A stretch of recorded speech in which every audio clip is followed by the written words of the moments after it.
За аутизмтай хүүхдэд монгол хэлний хичээлийг зохион байгуулж байгаа нэг өөрийнхөө туршлаас би нэг 15 жил тусгай сургууль багшилж исэн хүн байгаамаа. Тэгээд бас ямар нэг хүмүүс явах үднэс л ярьж байна. За ер нь бол аутизмтай хүүхдийг харахад бол ингээд иймэрхүү байдал их илэрдэг гэж шихэд арчдаг. Яагаад тэгэхээр тэд нар нэг их мэдрэг дуу чимээ ялангуяа шууган, үүмэн их тод чимээ эднэрт их мэдрэг байдаг.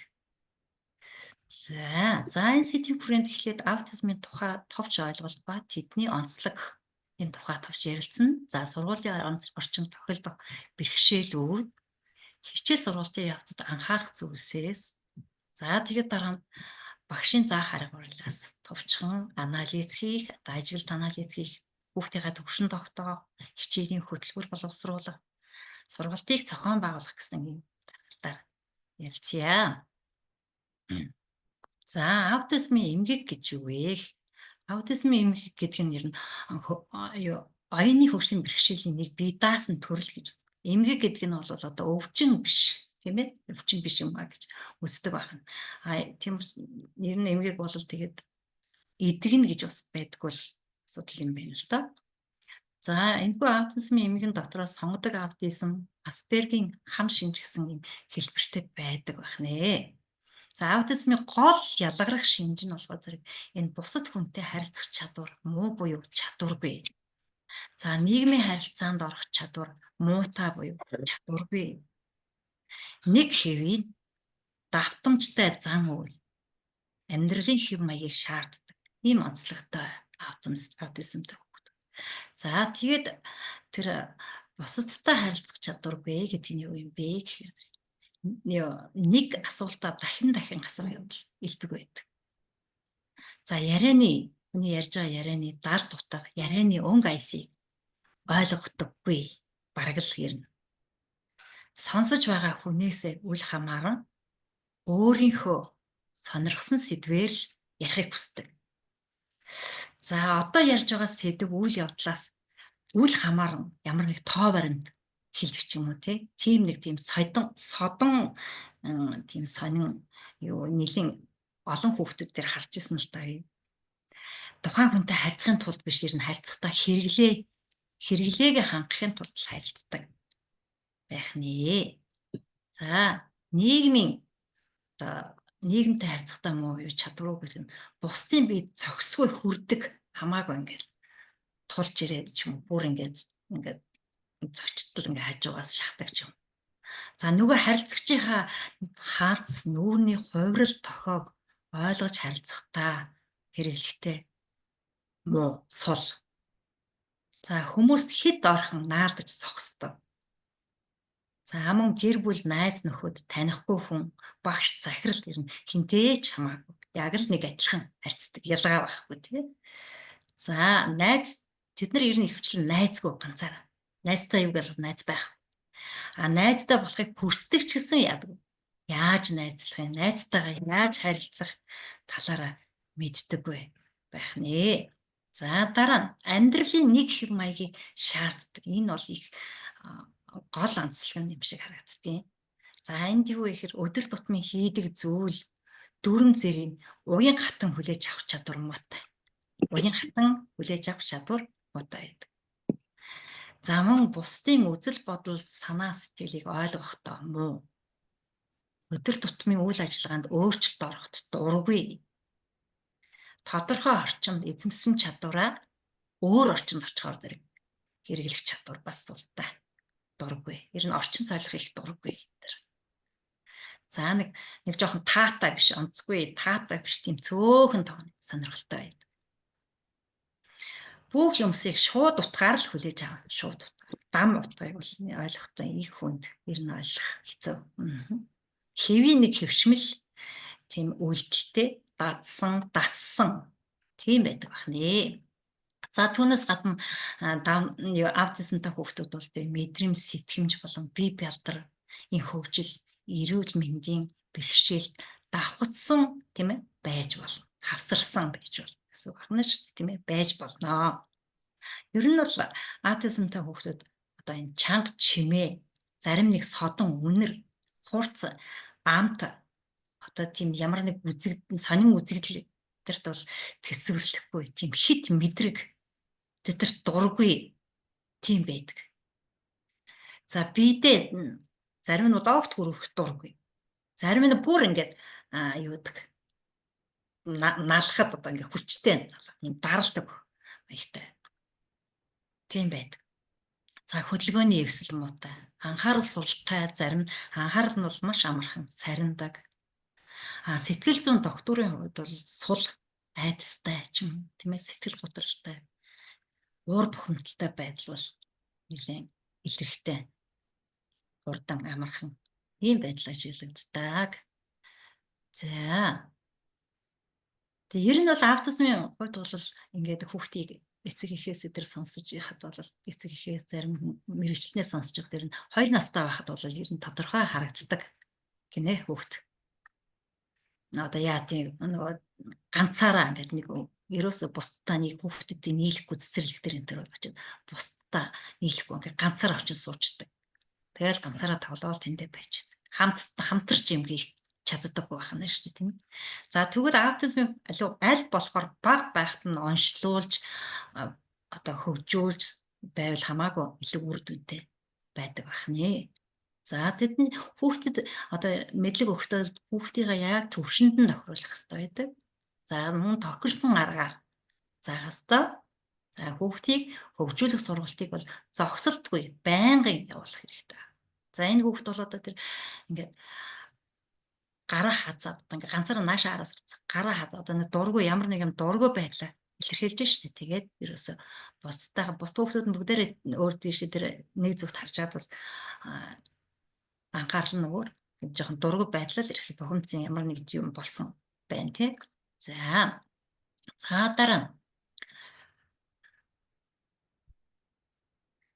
За сургуульд яадаг энэ дээдл нь хаагдчихад гарах. Өөрийнхөө дуртай нэг сэдвээр ярих дахин одоо сургуульд ямар бэрхшээл гардыг бэ л нэг сэдвийг дахин ярих дуртай байдаг.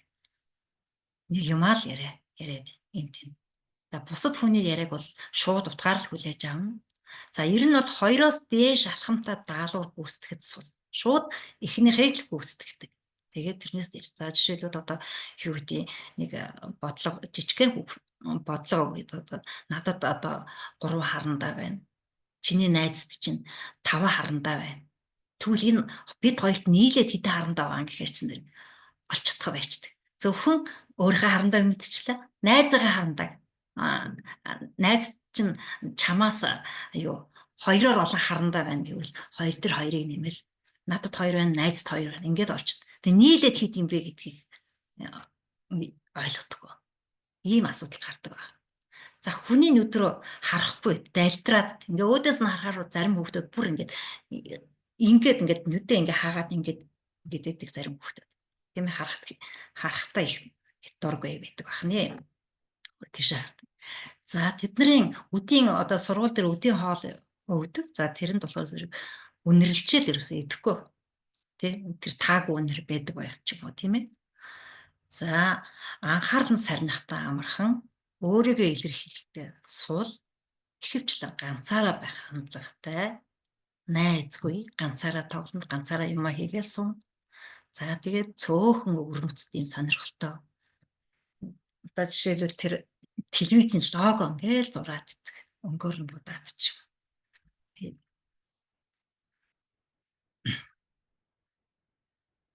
За аутизмтай хүүхдэд сургалтанд анхаарах зөөл.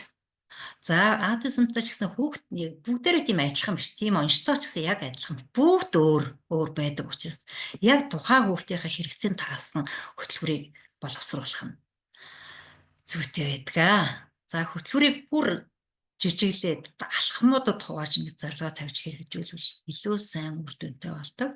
За сургалтыг нийгэмшүүлэх, хэл ярианыг хөгжүүлэх, энгийн амьдралд чиглүүлсэн байх ёстой. За сургалтыг тогтмол зохион байгуулалтаар явуулвал илүү үр дүнтэй. За хүүхдэд тавьсан зорилгын дагуу ахиц гарч ив тэр ахицыг байнга ажиглаж, урамшуулж, үнэлгээ өгч, тэмдэглэл хөтлөж, тийм ээ? Ахицын. За хүүхдийн Тэгэж явах хэрэгтэй гэдэг. Мөн сургалтын явцад гарсан агцыг тогтмол дэмжиж, урамшуулж, дэмжиж явах хэрэгтэй. За тэгээд цөөн арга барилаар заах илүү чухал гэдэг. Энэ аутизмын хүүхдэд гол онцлог. За зүгээр хүүхдэд бол бид нар юу яадаг? Илүү олон арга хэрэглээ, илүү сонирхолтой арга хэрэглээ. Тэд нар бол тийм дурггүй гэдэг юм одоо бас тийм юм хүлээж авах юм сонин өөрчлөгдөд байх юм. Ер нь юм өөрчлөгдөд байхад их дурггүй учраас цөөхөн хідэн аргаараа л дадсан аргаараа л заагаад байвал илүү үр дүнтэй байдаг. За хүүхдийг анх ярианд сургахад яаж ажиллах вэ гэдэг нь. Одоо нөгөө зарим хүүхдийн аутизмтай хүүхд зарим нь бол ер нь хэл яриагүй хөвчлэн байдаг шүү, тийм ээ. За хэл яриатай ч гэсэн зарим цөөхөн, зарим нь бүр айхтар илүү ихээр нь өөр байдаг. За яриагүй хэл ярианд сураагүй хүүхдийг бол анх ихлээр чи юу авмаар байгаа юм? Зааж сургах хэрэгтэй. Тийм ээ. Одоо ширийн дараа чи юу авмаар? Зааж сургаж болж. За дараагийн шатнд болохоор асуугаагүй байхад өөрөө тэр юмаа заадаг болох хэрэгтэй. За тэгээд тэр зааж их явцад нөгөөх нь хэлж өгөө дэвтэр гэвэл дэвтэр гэдэг ингээд дахин хэлүүлээд тэгээд дараа нь нөгөө өөр дэвтэр гэдэг ингээд авах гэдэг дэвтэр гэдэг өөр нэрийг хэлдэг. За зургийг нэрлэх хүссэн зүйлээ өөрийнхөө дуртад хүсэж байгаа юм алийг авах гэдэг юм тийм хүсэж байгаа юм хэлэх. За хүссэн юм өөрөө биеийнхээ хөдөлгөөнөөр догтдаг юм уу заад юм уу тийм ээ одоо яриаггүй болол. За сонголт хийж сургах. Мэдлэлчилгээнд хариулах. Сайн байна уу? Гэж асуу. Сайн. За бүр цаашлал хариу багштайгаа мэдлдэг болгох тийм ээ гих зэрэгээр. За зургаас эд зүйлийг нэрлэх, зориулалтыг хэлэх, эзнийг нэрлэх. Миний үе харандаа. Нэгүр яати зурдаг. Хинийх юм? Минийх гэдэг юм тийм гих мэтэр. За хүүхдийг хичээлийн явцад харах. Хүүхдийг байнга ажиглаж захиж өөрчлөлтийг нь бол тэмдэглэж, тогтмол тэмдэглэж байх хэрэгтэй. Жижиг өөрчлөлт гарна шүү дээ тэр чинь тийм ээ. За мөн одоо төлөвлөлтийг ойрын хугацааны зорилт төлөвлөгөө гаргах. Тэрийгэ тухайн үед агцаас нь болоод яаж өөрчлөлт ингэж ахиулах ч юм уу тийм ээ. Ингэж хийж явах хэрэгтэй юм. За бид нар нэг юм болохоор энгийн хүүхдэд ярихдаа бид нар байнга нөгөө хариулт ингэ шаардж идэг шүү дээ. Байнга хариулж шаардж идэг. Гэтэл энэ аутизмтай хүүхдэд бол хариулт шаардахгүй. Одоо декоратив хэлээр ярих гинэ.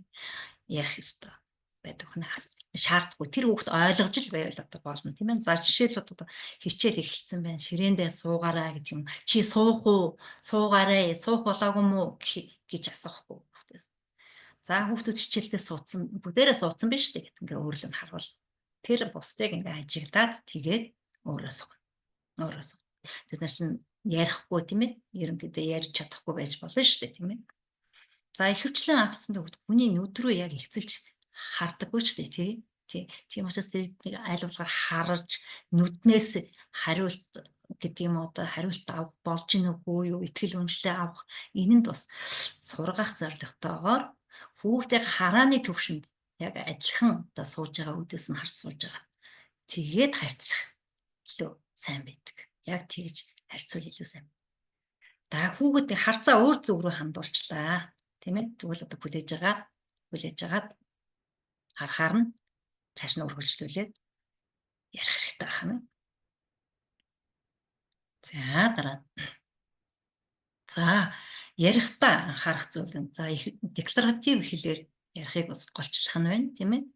За мөн одоо ярихдаа хүүхдийн ярьж байгаа өгүүлбэрийн урттай адилхан хэмжээний өгүүлбэрээр уртуу юм ярьчвал тэр төгсгөл нь юу ч байхгүй ойлгохгүй л тэнэ шүү дээ, тийм ээ. За анхаарлын төвлөрүүлэхдээ нэг удаа л нэрээр нь дуудаж бол дараа нь дахин дуудвал нөгөө хүүхэд чинь бухимдах асуудал гардаг тийм ээ. Тийм учраас нэг удаа нэрээр нь дуудлаа хүлээж байгаа дараагаар нь өөр байдлаар дуудаж болох нь тийм ээ. За мөн гол нь баг ярьж гол цөөн үгээр тэгээ илүү ойлгомжтой удаан яар. За хамгийн гол юм зураг ашиглаж ярих бол энэ аутизмтай хүүхдэд харьцах хамгийн чухал харилцааны чухал хэрэглүүр болж өгдөг. За багш хичээлийн үеэр анхаарах зүйл нь бол аль болохоор чанга ярихгүй тогтоохон тийм ээ нэг хэвийн ярьж байгаа тийм яалтгүй чанга ярих тийм асуудал гарсан ч гэсэн тэрийг бол хийж болохгүй байна тийм ээ. Болох. За хүүхдтэйгээ одоо хичээл дээр орж байгаа хүүхдээ бас аль болохоор харц тулгарахгүй байх хэрэгтэй. Тэг олон дахин харц тулгараад байвал нөгөө хүүхдийн чинь хичээл анхаарах юм биш багш намайг дахин дахин хараад байна гэх ингээ ойлголт анхаарал нь сарничдаг ийм асуудал гардаг. За түүний биед аль болохоор хүрэхгүй байх хэрэгтэй. Ялгаагүй анхаарал сарнина. За түүний дэргэд бас өөрийнх нь тухай бас ярьж болохгүй. Өөрөө сонсож байгаа шүү дээ хүүхд тийм ээ. За мөн дуу чимээтэй орчноос бол аль бас зайлсхийх хэрэгтэй гэдэг. Зарим зүйлд маш мэдрэг чихээ ингээд тагалцдаг шүү дээ хүүхд тийм ээ. Чимээ шүү. Орчин маш их чухал. Орчин маш их чухал. За хүүхэд одоо шуугантай ч юм уу тийм ээ тааг нөхцөл байдал спин илэрдэг. За тэрний юу ихээр зэрэг хүүхд болгон тийм янз бүрийн зарим хүүхдүүд одоо бүр ингээд гараа ингээд хазаа тийм ээ одоо тэр төвчгээ арахгүй болж ин гэсэн үг шүү дээ. Гараа хацдаг ч юм уу. Эсвэл зарим хүүхдүүд ингээд өглөөд хорог гараа ингээд хөдөлгөөд өглөөд идэг. Тийм байдал үүсгээс аль болох. Хэрвээ тийм байдал үүссэн бол хүүхдийн анхаарлыг одоо өөр тийш нь татах арга хэрэглэх хэрэгтэй байна шүү. Тийм өөр тэндээс тэр тэгсэн байх гэдэг юм одоо өөр тийш анхаарлын сарниудвал нөгөө хүүхдэр байдлаасаа гарах нь. Яг тэр үедээ бол ерөөсөө юу ч мэдрэхгүй болчдөг. Юу ч мэдрэхгүй болчдөг. За одоо ингээд өөрийнхөө нэг туршлагаасаа гэх юм уу одоо санал бодлоо хуваалцъя. Би ингээд одоо 5 дугаар анги төгсөөд 6 дугаар ангид орж ирж байгаа анги авч дундаагийн багш нар. За нэг 6 дугаар анги авлаа тасгал сургууль. Тэгсэн чинь зэрэг надад бас асуудал тулгарч байгаа бол тэр ямар асуудал вэ зэрэг одоо манай ангийн хүүхдүүдэд тулгарч байгаа тэр бэрхшээлээс одоо яаж хамтдаа гарах вэ гэдэг асуудал гарч ирсэн. За тэгэхэд одоо энэ аутизмтай хүүхдүүдэд нэг зурган мэдээллийг маш их ашигладаг. За энэ дээр нь тулгуурлах ёстой юм байна гэж үзсэн нэгдүгээр. Хоёрдугаар энэ аутизмтай хүүхдүүд сонсохоос илүү энэ харсан зүйлийг илүү сайн сурдаг, тогтоодог. Энийг бас аюулх хэрэгтэй гэж үзсэн. За энээс эхлээд энэ зураг бол янз бүрийн хэлбэр байдаг. Одоо эцэг эхчүүд нь бол тэрийг бас зарим нь мэддэг учраас бүр багаас нь цэцэрлэгээс нь тэр зурган мэдээлэл ашиглах, карт ашиглах энийг бол нэлээд сайн мэддэг зарим нь. За тийм учраас энэ аутизмтай хүүхдүүд энэ үзүүлэн хуваарийг өргөн ашигладаг байх нэ. За энийг би бодсон. За тэгтэл дунд ангид ороод ирсэн хүүхдүүд ч одоо нэг л багш ороод байдаг байсан чинь өөр багш орж ирээл тэгэл нэг хичээл юм заагаад байгаа юм юу заагаад байгаа нь мэддэхгүй. Ямар хичээл ороод ойлгомж байгаа. За тухайн тэр хичээл хэдэн удаа ороод байгаа. Заримдаа 2 орж ирээд ч ах шиг нэг өдөр тийм ээ. Тийм байлаа. За хизээ ороод байгаа юм мэддэхгүй. Ямар хичээлийг ямар багш заагаад байгаа бүү мэд болчихж байгаа байхгүй. За тэр чи одоо зүгээр ингийн хүүхдэд хүртэл бас тийм байдаг шүү. Тэгээ тэрийн тайлбарлал тохиолддог хүүхдүүд бэлгчээд байгаа хуваарийг аваад байгаа. Аатисантай хүүхдүүд бол энийг бол тэгж амар ойлгохгүй. За энэ дээр бол багш за энэ асуудлуудыг би шийдэж чадвал тийм ээ. Хичээлийн хуваарийн зөвхөн энэ хичээлийн хуваарийн асуудлыг шийдэж чадвал одоо ойлгомжтой хэлбэрээр тэд нарт өгч чадах юм бол хүүхдүүд яг хичээлийнхаа хуваарийг зөв ялгаад аваад ирч чадна тийм ээ. За мөн одоо энэ хичээл чинь ийм чиглэлийн юм байна. Энийг сураад байгаа юм байна гэдгийг хүүхэд бас ерөнхий баримжаа аавна тийм ээ. За тэгээд ер нь бол хичээлийн хуваарийг бол удирлаар ер нь сольж ирнэ болох. Нэг жил тогтвортой байх хэрэгтэй ер нь. Ялангуяа энэ аутизмтай хийгдэх хичээлийн хуваар бол тогтмол. За тэр одоо 7 хоногийн тэр өдрөө ордог л байсан бол тэр л өдрөө орж л байвал илүү сайн хүүхдэд хүндрэл үүсэхгүй асуудал үүсэх. За тэгэхээр зэрэг би хүүхдүүдтэй нөгөө зургийн хэлбэрийг ашиглаад энэ хичээлийн хуваар юм гэж гаргаж өгсөн. За энэ 8 дугаар ангийнхан тий. За нөгөө ямар хичээл энэ багш нь ийм хичээл орд юм, энэ багш ийм хичээл орд юм.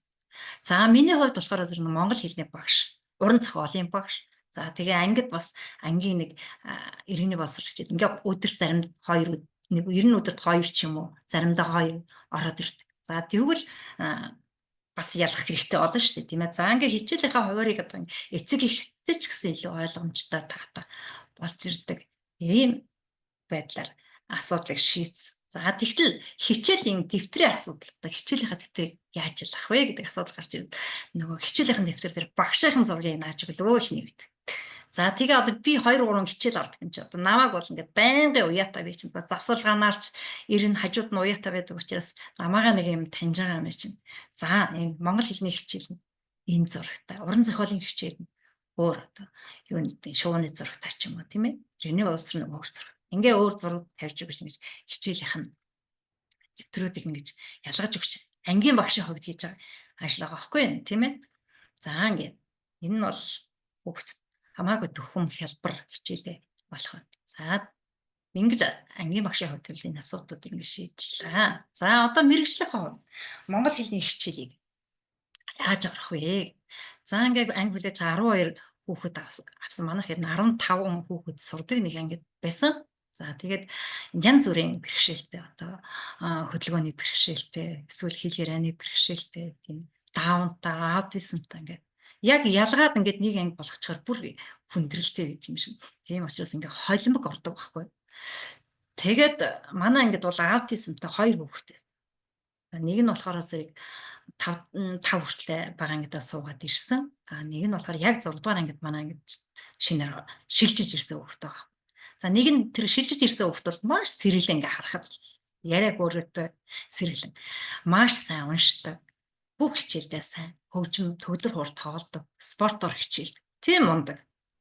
За тэг би одоо энэ удаад бэрхшээлтэй юм байх таа гэж ингээл эргэлздэг байлаа хэлээ. За тэгчэл хичээл ороо явжсэн чи уран зохиолын хичээл. Багшаа би яриа гэж стан өгч хичээлээ яриад ингээд. За тэгээ хичээлээ яриа явж исэн чинь зэрэг. За энэ дүрээр ч одоо юу харуулж байгаа юм? Энэ дүр одоо хинтээ адилхан байгаа юм. Гээд одоо нөгөө анализ хийх болоодсэн чи нөгөө хөгт чинь нөгөө асуудал гарч ирж байгаа ойлгоогүй. Яг агуулгал бол ойлгочтой. Тэр зохиолоор өгч байгаа санаа. Тэгээд уран зохиолын хичээл бол ер нь хамгийн хэцүү хичээл болж хувирж байгаа хгүй нөгөө хүүд. Тэгтээ тэр маш их хөрхөн сэргэлэн тийм. За нөгөө төгөр бас яаж ажиглагдсан бэ гэхээр зэрэг хичээл дээр гинт ямар ч холбоогүй тоо баримт гаргаал хэлнэ ирнэ. Тэгээд дахин хэлээл эрт тийшээ хараад хэн намайг сонирхох нь. Тийм хүмүүсийн нэг тийм сонирхол татах тийм нэг сонирхолтой. Тийм хүүхдээс. За тэгээд жишээлбэл ингэж за энэ бодлын хулгайч гэдэг кино тэдэн оны тэдэн сарын арт кино театрт гарсан шүү дээ. Гээл ингээд тэрийг хэлэл ингээд 2 3 дахиад хэлж авах би чимээг бол ажиглал. За тэгээд сонирн байгаас тэгээд тэр хүүхэд яг юун дээр анзаарч анхаарал тогтсон гэдэг тэр бодлын хулгайч гэдэг үгэн дээр тогтсон. Хүний бодлыг хулгай хийсэн байгаа зү гээл ийшээ хараад байгаа. Гэх мэтэр ингээд ямар ч хамааралгүй юм гинт ингээд санаанд нь орж ирдэг. Тэгээд тэрийн нэг тоохгүй бол хит ингээд хэлж ийсэн. Тэгээд чимээг болчоо тэгээд хичээлээ. Маш авьяастай. За хүү бол нөгөө Усгай олимпиад оролцоод ширээний теннисээр хүрлийн медаль авчихсан намайг хичээл зааж хаад манай ангид багтаа 6 дугаар ангийнхаа 100. За аяыг та нэвтрүүлэх гэдэг байдаг шээ. Тэрэнд оролцоод шалгарч ирсэн. Тийм мундаг байхгүй. Тэг төгөлдөр хуур тоглолт. Анхаарал маш амархан саринд. За сургуулийн урлагийн үзлэг болно нөгөө хөгжим гэдэг номер дээр нөгөө хүүгээ оруулна. Ер нь тэгэл жил болгон өөр ая тоглол. За тэгтээ тэнд нөгөө анхааралсан сариндаг учраас тэнд хаалга төө тэнд одоо тэр тайзан дээр тоглож байгаа учраас тэнд заалны хаалга онгоохол юм бол нөгөө хүч яг цогсож байна. Тийм учраас би бол яг хаалгаа таг төгждөг. Одоо ангийнхаа урлагийн үзлийг үзүүлчих явцд бол тэгжэж нөгөө хүүхдээ тоглоод байна. Тэгээ хүн маань ч одоо мундаг том болсон одоо хөгжим бүжгийн сургууль сурч байгаа. Өнгөрсөн жил тайлан тоглолтоо хийсэн. Тийм мундаг. За тэгээд нэг хүүхдийг ер нь атасантай хүүхдийг тэ ажиллаж явах багш бол ер нь эцэг ихтэй бол маш сайн холбоотой байх хэрэгтэй. Маш сайн холбоотой. Ахиц тэгээ хүүхдийн тэр гаргадаг зан ааш бүх юмыг бол арга гэрээс нь холбоотой. Эцэг эхийн анхаарал халамж холбоо гэдэг бол одоо нэг багш сурагчийн холбоо тэрнээс чинь бүр 100 дахин илүү холбоотой ажилдах чухал байдаг гэдгийг хэлье. За харин нөгөө хүүхдийн хувьд бол өөр, шал өөр. Хоёулаа аутизмтэй гэсэн онцтой. За нөгөө хүүхд нь бол бусдаасаа өндөр, биерхүү, том хүү, өөрхөн хүү. За тэгээд тэр яад ингэж хичээ тэр одоо асуудал үүсвэл чанга орлно. Эсвэл гараа хазна. Одоо тэгээд 5 дахь төгсөө манай ангид ороод ирэх гар нь бүр ингээд эвэршсэн тэр яг нэг хацдаг газараа эвэршсэн бүр ингээд хатуур эвэршсэн тийм байсан. За тэгээд багш нартай бол харилцахгүй бусад хүүхдүүдтэй яаж харилцахгүй тэгээд ганцаараа сууж идэг. За хичээл сургалтын үед яадаг юм гэхээр ярьж чадахгүй нэг цөөхөн хэдэн нэр үг нэрлэн юмыг нэрлэн багш багш гэж хичээл дээр тэгээ. За тэгэхэд үсэг мэдхгүй. Одоо 1-5 дугаар ангид болохоор зэрэг тэр сууж сурсан тийм ээ сууж сурсан. Одоо ээж нь гэсэн нийгмийн сууж сурсан нийгмийн харилцаанд оролцсон 1-5 дугаар ангийн хорд гэж хэлжлэл нийгэмшүүлэх гэдэг. За тэгээд дэвтэр дээрээ болохоор зэрэг ирээччдэг үцгээр ингээ ирээч. Цоолно дэвтрээ. Зургийн дэвтэр дээрээ болохоор зэрэг дэвтэр гэдэг үгэн дээр тэр нэг юм үсэг хаягдчих. Телевизэдийн лого зурдаг. Эсвэл дармал үсэг бичмэл дармал үсгүүдийг гээл хүснэгтлэл бичээд байдаг. Өөрөө мэдхгүй мөртөө тэгээ бичээддэг. Тийм хөөхтэйс. За тэгээд тэр үед нь бол онцлуулахад бол одоо 5 настай хүүхдийн оюун ухааны хөгжилтэй адилхан байна гэж тэгж онцлно. Тэгэхээр зэрэг аутизмтай хүүхдүүд бол зарим нь нэлээд одоо энгийн хүүхдээс бол нэлээд хоцорч явдаг байна шүү дээ тийм ээ. Нэлээд 11 настай хүүхд байхгүй. Нэлээд хоцорч оюун ухааныхны хөгжил бол тийм гэж тэгж үзчихсэн. За энэ дэр тэгс ингээс харааччихдаг дэвтэр дээр. Тэгээд ингээл юу үсгнүүд бичин гэхдээ энэ үсгнүүдийг мэдэхгүй. За телевизийн лого болохоор сайхан зураал бүгдийг будаад. Тэг харааны их сайтай хүүхэд байсан л да. Тэгэхээр тэрэн дээр нь тулгуурлаж би хичээл заадаг. За тэгсэн чинь зэрэг ээж аав зүгээс ээж нь за одоо энэ болсон манай хүүхд одоо ингээд дунд ангид орлоо. Ангийнхан багш монгол хэлний багш байна. Одоо энэ учраас энэ хүүхдүүдийг ямар ч байсан би уншиж бичтгэл болгомоор байна гэдэг саналыг тавьсан. Тэгэхээр одоо би багш хүн учраас хүүхдээ сургах юм. Хүүхдийг ажигласан. За судалгаа хийсэн нэлээд судалсан. За тэгээд одоо яаж заах вэ монгол хэлний хичээлийг боловсруулаад тэгээд ганцаарчсан хичээлээр зас хичээлийн дараа авч үлдээд хүүхдээ. Тэгээд нэг 40 минут. За нэг өдөр өнжөөд юм уу заримдаа. Тэгж хичээлээ явуулсан. За хүүхд дээр бол судалгаа хийгээд за эцэг их юу хүсэж байна? Хүүхэд юу чаддгийг тийм ээ юу чаддгийг тийм ээ юу дуртай гэдэг ч юм уу тийм ээ. За мөн одоо энд нэг өөр хүүхдийн судалгаа одоо унших чадварын судалгаа хийгддэг. За энэ яа давхрал бичдэг юм уу? Эсвэл холбож бичдэг юм уу? Ганцхан үсэг бичээлэдэг юм уу? Эсвэл үг бичээлэдэг юм уу? За бүтэн өгүүлбэр бичдэг юм уу? Хуулаа бичдэг юм уу тийм ээ? Цээжээр бичдэг юм уу? Уншихын хувьд бол үсэг уншдаг юм уу? Гээгүүлэгч уншдаг юм уу? Үе уншдаг юм уу? Үг уншдаг юм уу? Гэдэг ч юм уу тийм ээ. За ярих дээр болохоор юмыг нэрлж чаддаг юм уу? Тийм ээ гэх мэтэр энэ судалгаанууд янз бүрийн судалгаанаас бүр нарийн судалгаанууд авч ирсэн. За одоо ингээд хүүхдээ мэдлээ миний хүүхд маань үсэг мэдэхгүй байна тийм ээ юу ч уншиж чадахгүй байна. За бичгийн хувьд бол яг юу тийм бэ тийм ингээд харж байгаа биччихдэг үсэг мүсэг гэдэр биччихдэг юм байна. Гэдгээ мэдэж ингээд хүүхдээ судалж мэдэж авлаа. За тэгээд үсгээ заах одоо тулгарлаа да. За тэгэл эхэллээ хоёул эхэллээ. За ингээд эхний хичээл дээр бол А ус гэж заалаа. Бас Ааг бас сонссон байгаа хгүй тэр хүүхэд чинь 5 жил суусан юм чинь бас.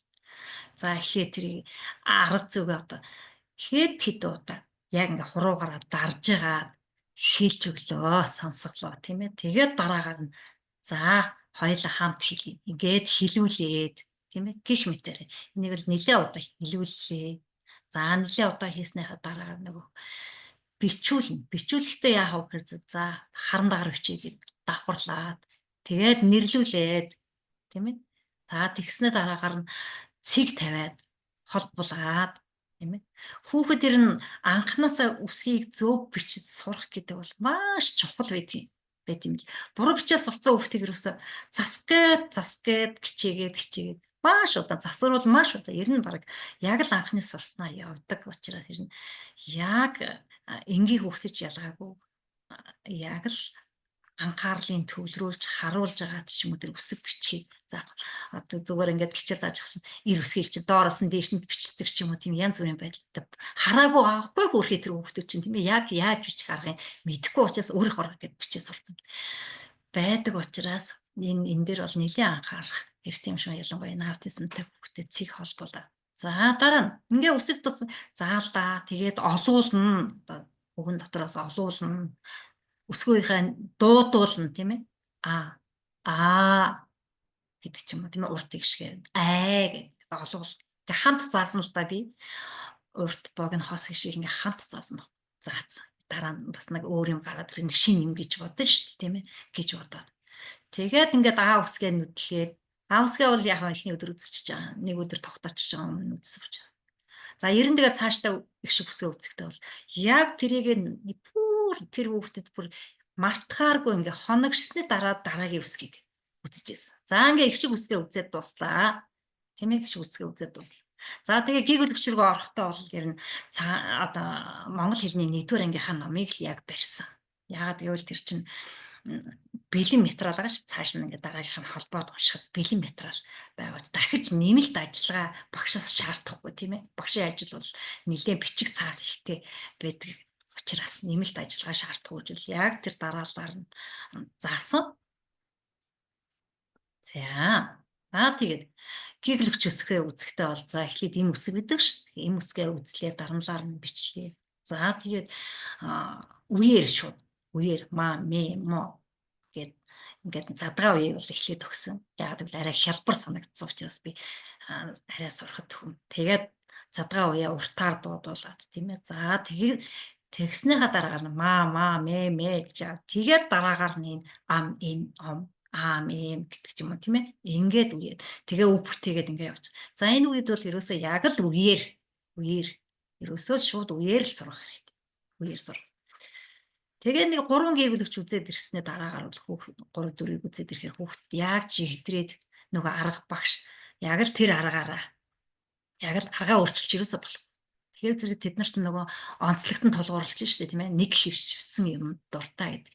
Тэр аргаар нь л гэгүүлэгчээ үтсэндээ тэгэл яг үгийг одоо 3 үетэй 3 үеэл ингээл уншаа. За нэг юм болохоор зэрэг гол нь тэр өвгнийхээ нөгөө утгыг ойлгохтой бас асуудалтай. За тэгээ гайгүй тэгэл уншаа сурч ивэл утган дараа нь болно мэз гэдэг. Хасан үсээд. За тэгээд нэг аргаараа ингээд тогтмол аргаар заагаад яг хүүхд ойлгомжтой. За үзэх явцдаа бол үргэлэн уншиж суралцах байдаг. За бичих дадлыг яг үеэр нь харуулаад ингээд бичүүлээл, дуулж бичүүлээл. Ингээл явсан л та ихний үед одоо нөгөө цээж бичиг гэдэг юм чинь ерөөсөй байхгүй. Ингээд үйлээд нөгөө энгийн өгчөд тэгээд явна гэж бол байхгүй. За бид хоёрын энэ хичээл хийж байгаа яг нэг төвшөнд хоёлаа тийм ээ. Хичээл хийж байгаа байдал нь. За тэр хичээлээ ойлгоцсон үедээ бол хүүхд айгүй баяртай байна тийм ээ. За одоо нөгөө бичих асуудал тулгарч ирнэ шүү дээ. За тэгээд бичихтэй одоо яах вэ гэхээр зэрэг энэ карта ашиглах. Нөгөө харааных байж байгаа юм зүгээр шүү дээ. Байж байгаа. Урнаа өгшөө мика агараа. харааныхаа нөгөө ойны тогтоодог чадварыг нь ашиглан карта ашигласан. За нэлээд одоо сураад ирсэн дараагаар ийм янз бүрийн картууд байдаг. Хичээлийн хэрэглэл ч юм уу, хувцас хунар, хүнсний ногоо, гэр ах юм одоо хэрэгсэлч гэдэг юм уу тийм ингээд энэ картуудаар ер нь төрөлжүүлэх заавал их зүгээр хичээлийн хэрэглэл гээл тэгэхээр яг өөрийнх нь хэрэгтэй юмнууд их тийм ээ бүгдийг биш энэ ч дотор 30 40 ийм карт идэг шүү дээ. За тэгээд нэг нь за эндээс бид нарт нь унших нөгөө хийгээд ингээ өглөөд ингээд уншижлаа. За нэг сэдвийг одоо нэг л өдөр үзчихсэн л та би. За үзэг зургийг үзүүлээд үзэг гэдэг. За энэ үзэг гэдэг үгийг одоо өнөөдөр уншаад тогтооход ингээд нэг л үг тогтоовол болж байна энэ хүүхдийн хувьд тийм ээ хүүхд болгон өөр ш тийм ээ энэ хүүхдийн хувьд бол ер нь ингээд хамгийн хэрэгтэй үгнүүдийг ингээд бүтэн үгээр бид нар ерөөсөө ингэж уйлж бид нар шиг одоо бүтэн үгээр л бичдэг. Тийм учраас ингээд яг үгээр нь л ингэж хоногшуулт нүдэнд нь тогтоол сонслоо тийм ээ нүдлээ тогтоолоо тэгээд бичих. Энэ л аргыг хэрэгжилжсэн л да ер нь гол нь. Нэр өгнөд ойр зөв хэрэгтэй нэр өгнөдөө тэгээд дараа үйл өгнөдөө зүйлээ. За ер нь бол ерөнхийдөө бол ингэж сургаж байсан. За тэгээд сүүлдээ хөөрхөн бичдэг, уншаад тэгээд өгнөдөө ингэ бичдэг, уншдаг. Удаан хийж болохгүй хичээлийг бас ядарч анхаарал сарних учраас ер нь нэг 30-40 минут илүү бол хичээл хийх шаардлагагүй. За тэгээд энэ юу уншлаган дээр болохоор зэрэг энэ за чи ингээд ном бүтээж ирсэн. Хүүхдүүд нэг өсгийг ингээд том хийгээд бүр өсөг болгоно хайрчлуулад наалгаад өөртөө хийлгээд тэгээд ингээд зэрэг би ном уншлаа гэх нэг чинь баярлаа шүү дээ. Баярлдаг. Жижигхэн сэдв байгаа хгүй тэрийг ингээд томоор. Тэгээ аль болох томоор өгвөл хүүхдэд ер нь харааны ойнд нь их хэрэгтэй гэдэг учраас эхлээд бол ер нь том үсгээр ингэж бичиж өгöd. Тэгээд янз бүрийн ийм номнуудыг хийж хэрэглэдэг байсан. За тэгээ уран зохиолын хичээл тэр нь бол бас хүүхдүүдээ ч ялгаагүй ийм ном хийлгэх аль болохоор ийм зураг зуруулах хүүхдүүдээр тийм ярьж чадахгүй хүүхд байгаа шүү. Тэрнээс хүүхдүүдээс ч хариулт авах юм зуруулах ч юм. Ийм студийг одоо нэг бэрхшээлтэй хүүхд аутизмтай хүүхд ашиглаж ивэл цөөхөр байдаг. Тэгээд хүүхдүүд маань одоо сургуулаа төгсөө явсан. Миний ажил ч өөрчлөгдсөн юм байна. За тэгээд дүгнэлт нэр нь аутизмтай хүүхдүүд өөрийнх нь тэр нөгөө онцлог дээр нь хэвшмэл дадал гэдэг дуртай гэдэг юм дээр нь тулгуурлаж хичээлээ заах их зүгээр санагдсан. Тэгээд олон янзын арга хэрэглэх, олон янзын хэрэглэх ер нь шаардлагагүй. Тэгэл нэг ямаараа ойлгоод авцсан өөрт нь таарч байгаа аргыг сонгож олоод тэр аргаараа л заавал илүү төхөнтөө байдаг байна. Заан үеэр мэдлүүлэн тогтоолгож уншлаганд сургах. Тэгээ харааны овог чадварыг ашиглаад үгээр тогтоодог. Бүтэн үгээр л ерөөсөө бичиж сурах. Ийм аргыг хэрэгжилж байсан. За ерөнхийдөө бол миний хэлэх гэсэн санаанууд юм байна. Тэгээ та бүтэд байна хэрэг болохоор юм байгаа болов л гэж бодлоо. За тэгээ бүгдээрэнд нь хичээл анхаарал тавьсанд баярлалаа. Бүх хүмүүст баярлалаа гэж хэлье.